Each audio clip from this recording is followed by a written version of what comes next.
Hello and welcome back to another episode.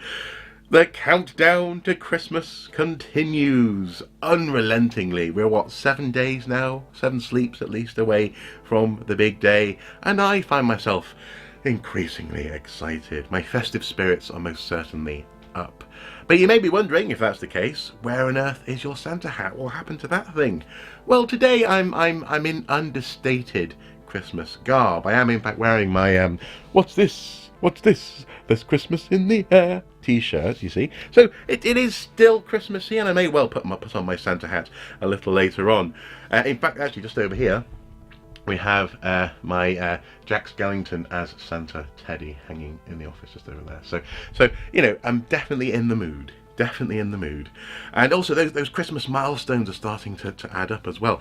Last night we watched Die Hard for the first time, well, in at least 6 months. Tonight it's our D&D group meeting up for a Christmas party. In fact, actually, I have here a Secret Santa gift that we're going to be sort of throwing into a pot. It's kinetic rock. Isn't that interesting? And apparently it sort of sticks to itself, so you can sort of build these little sort of mounds of material. It's meant to be fun anyway, and also there's some hidden treasure to find. So yeah, I'm going to have to wrap that for tonight. Tomorrow, I think it's a meal we're having with friends. So the night after that, we'll watch Die Hard 2.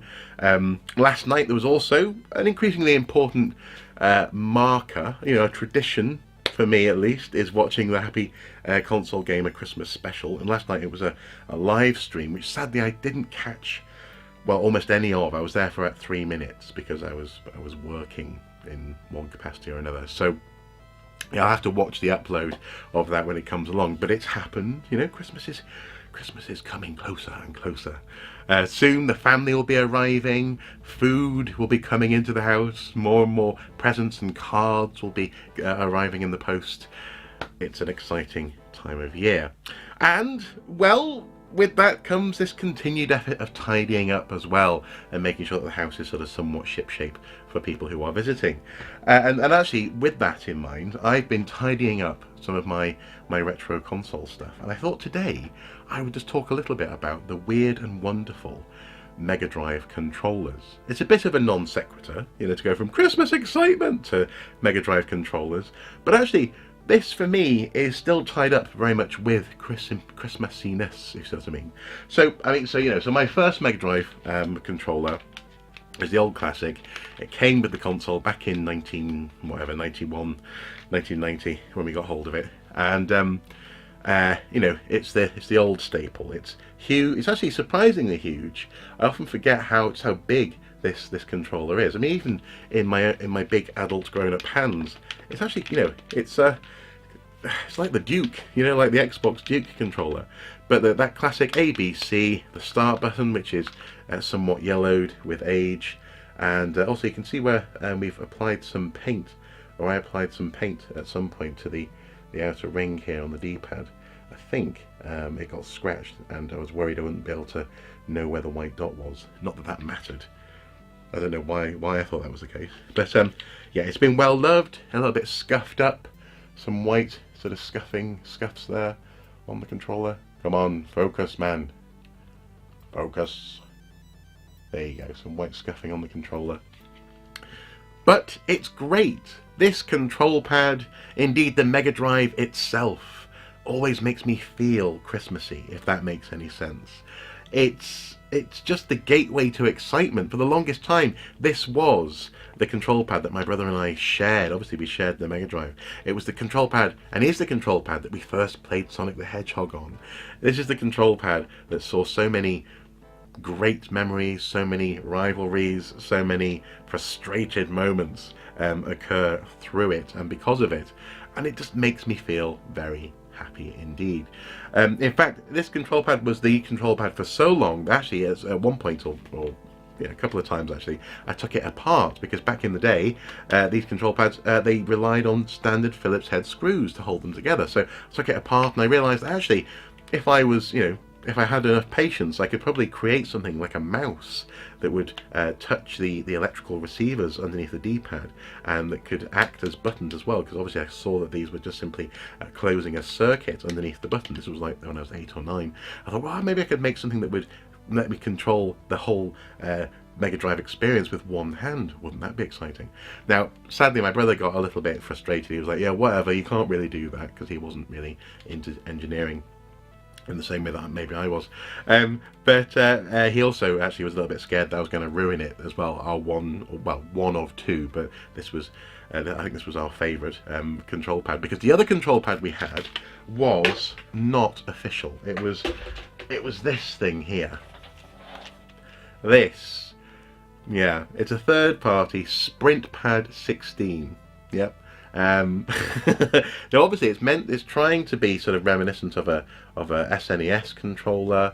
It's got the shoulder buttons, which we both found very exciting as kids. And on the back, let's see, there's a slow-mo sort of switch on the back there, which basically just means that it pauses the game over and over and over again. Not really slow-mo, it's just really frustrating, like someone doing that with the start button.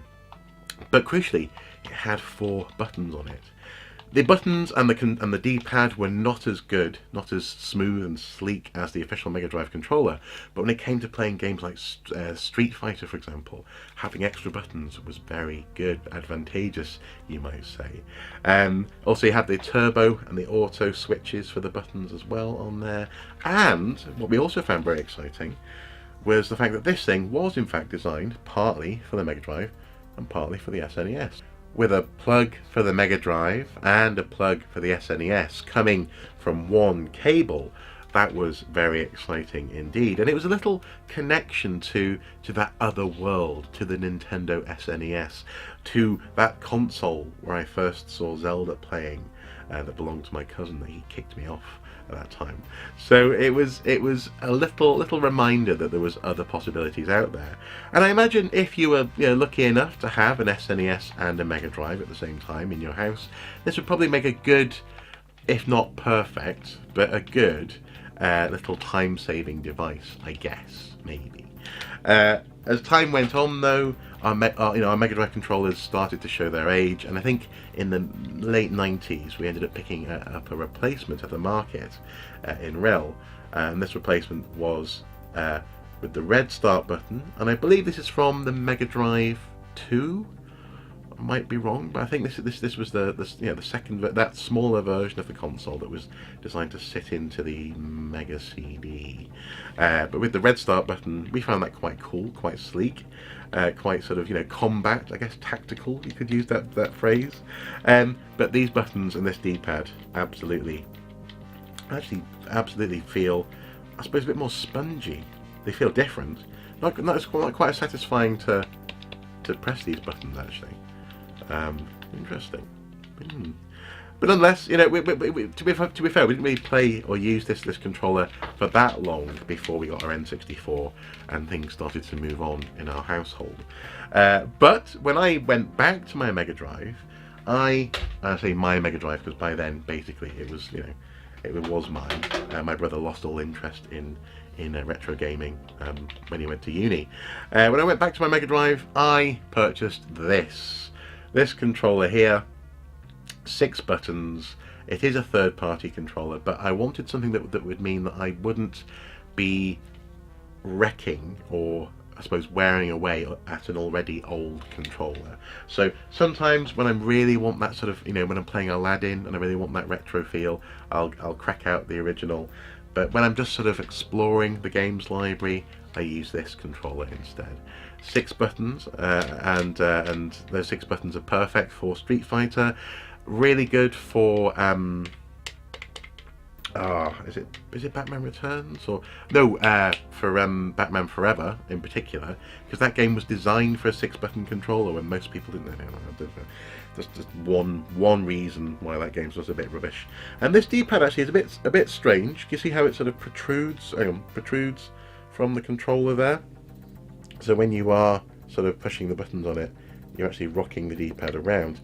That actually, even though it looks like something that you might see on a really bad or even worse version of the Xbox 360 D-pad, that actually feels really nice. I don't know why, but it works quite nicely on Megadrive games. So yeah, so I picked this up. It does have a normal, turbo, and slow-mo mode. And again, slow-mo being that classic, you know, mash the pause button. Ugh, hideousness. But it works quite nicely. Although it doesn't feel as nice to hold as the original Megadrive controller either. As far as Weird and Wonderful goes, though, it gets a bit more out there with this controller here that I always wanted as a kid. I saw it in the back of magazines every now and then, or maybe on posters, this kind of thing. I always wanted it, especially when I knew that it was designed or seemingly went with Batman Returns. The Cheetah from Cheetah Stick range, the Batman Returns joystick controller. Isn't that cool? God only knows how this thing is meant to work with Batman Returns. I think it's basically just a novelty. But it's got some suction cups on the bottom, so you can stick it to a table and really grab Batman by the torso and, you know, go to town on playing your game. And then you have unmarked buttons, but I guess it must be, well, you have start there, and then I guess that must be A and B. I don't know. This isn't really a Mega Drive controller, is it? Because yeah, where's your C button and on off? I guess turning it on and off. It's a weird one, but Weird and Wonderful. You know, that's the. Oh no, sorry. There you go. There's a C button. One of Batman's folded arms is a button, so you can push that. Ah, right. That definitely will make playing Batman Returns with this easier. So, but it is interesting how the Mega Drive seemingly catered for all this experimentation. I guess Sega, whether they knew it or not, you know, had made it so that third parties could do all this stuff for their controller. But one of the official Sega controllers that I always wanted as a kid, I always liked the look of, but we just never saw when I was growing up in North Wales, never mind affording it, was the arcade Powerstick. This guy here. Now, 2 Christmases ago, back to the Christmas theme, 2 Christmases ago, I came across this fella in our local cash converters going for like a £5, and it was literally actually it was Christmas Eve. I think either Christmas Eve or Boxing Day. I know that basically the family was around. I popped out and just unexpectedly came home with this thing, the arcade Powerstick, and I always saw this. You know, like the Power Glove or something for the SNES. This thing always got me very excited. It even had LEDs that lit up when you activated the the Mega Fire buttons, not auto or turbo, Mega Fire buttons. I think just repeatedly firing the respective buttons. These buttons feel satisfying to tap, just like the original Mega Drive controller. And you also had a Mega Fire speed controller. Look at that. So min, max, and then you have your Mega Fire buttons, so you can choose how rapidly you're shooting with them, and then pause, start, this kind of thing. The reason why I got so excited about this though was that promise of an arcade experience at home, a joystick. Now, of course, if you're a bit older than me, this joystick element, and I suppose Batman as well, was simply part of those earlier games consoles, like the Atari 2600. But for those of us whose first console was like the Mega Drive or the SNES, having this at home was very, very interesting, very intriguing. And I always wanted to play Desert Strike using this. Always wanted to give that a go. And so I picked it up, brought it home, and put Desert Strike in, and it's an absolute nightmare to control using using a joystick, because actually Desert Strike works really well with a thumb pad, where you can sort of rock and move your thumb around to sort of gently rock the helicopter back and forth, and it's just a nightmare with this thing. It's such a shame. And also as well, it's a shame because this doesn't have 6 buttons. So if it had 6 buttons and the joystick, then it might be really good for Street Fighter, but it's got 3 buttons and a joystick. And so I do use it, I do play it, because there's something in me that just won't let me not think this is cool. And it is cool, it is very cool. I've also actually taken this thing apart as well. Again, standard Phillips head screws on the back there. I have taken it apart and had a look at it, and cleaned it out and made sure it was all working to its best capacity. But if I'm honest, it's not the best way to play Megadrive, sadly. I think, you know, surprisingly, I think the best way to play Megadrive is still the original controller. It just is. Unless, as I say, unless you want to play Street Fighter, in which case getting a 6-button controller. And actually, maybe what I should do is try and get hold of I think they released an official 6-button controller. If not an official, but there's certainly one that's more like this shape. Maybe I should try and get hold of that, you know? So it feels like this to hold, but I can have those 6 buttons for when I'm playing Street Fighter. This has been a bit of a diversion. It's certainly been a bit of fun for me. Hopefully you guys have enjoyed it. And hopefully, in the run-up to Christmas, you're equally